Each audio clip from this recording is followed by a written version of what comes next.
Joe, have you spoken to Rafiq since his testimony? I mean, he seemed to make it pretty clear that he was unhappy with the statement that you gave before his testimony. Yeah, we've exchanged a couple of messages since, quite recently, actually. And hopefully when we finish this tour, we'll get the opportunity to sit down and talk, about this whole situation, about how we can move the game forward.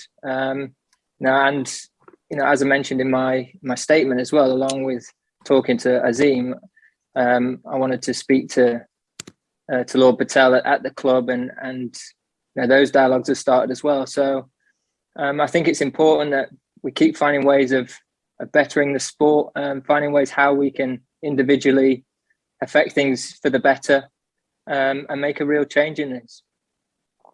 Do you recall the evenings that he talked about in his testimony, in which you were present, he claimed, in which there was offensive language used?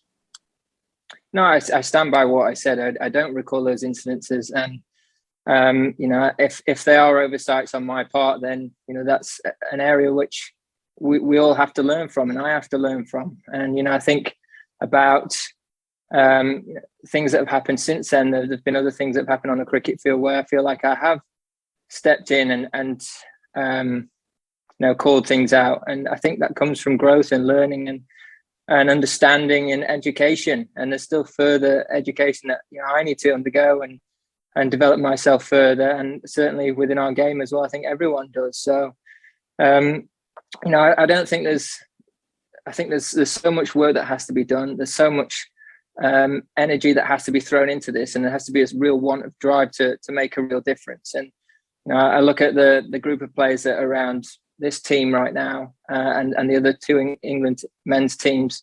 We've spent a lot of time talking about these topics and what's happened and how we can make a real difference.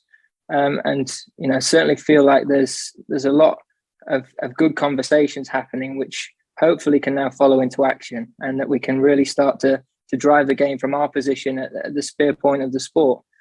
And that will only come in time through proving it and actually delivering on some of the things that we've discussed as a group and individually as well.